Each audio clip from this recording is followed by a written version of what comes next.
They were having problems. We have been listening to President Trump and members of the coronavirus task force briefing in quite a presentation at the White House. I am Ari Melber, anchoring our special coverage. Let me tell you exactly what we're going to do now. I'll be joined momentarily by our expert guests for a fact check. I will tell you exactly what the factual highlights are from the briefing and let you know that if further news, facts, or medical information is revealed, we are monitoring that briefing and we will bring you highlights. We cut off the president at this juncture because we have gotten a great deal of information as well as other statements, and we're going to go through it for you. This was a harrowing presentation. The White House revealing for the first time in detail medical projections that up to 80,000 Americans will die, according to these White House projections, of coronavirus and related predicaments by the beginning of August.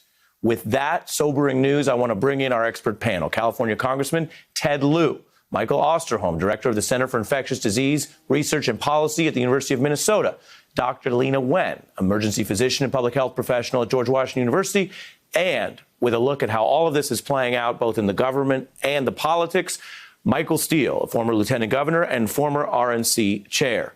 Great experts. I could start anywhere. Congressman, given how much we just heard from a Republican White House, I go to you as a Democratic member of Congress. Your response to what we heard, and specifically these absolutely sober and tragic projections of lives to be lost ahead.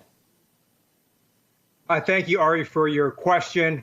It was a very sober presentation. And let me first start by saying I want President Trump to succeed in stopping the spread of this virus because the lives of my elderly parents, of my family, of my constituents, and millions of Americans are at stake. And that's why we all have to work together.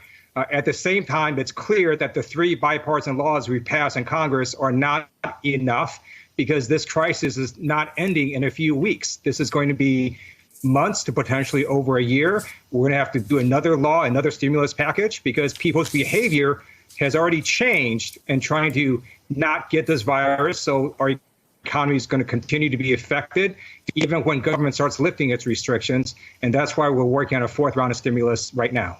Hey there, I'm Chris Hayes from MSNBC. Thanks for watching MSNBC on YouTube. If you want to keep up to date with the videos we're putting out, you can click subscribe just below me or click over on this list to see lots of other great videos.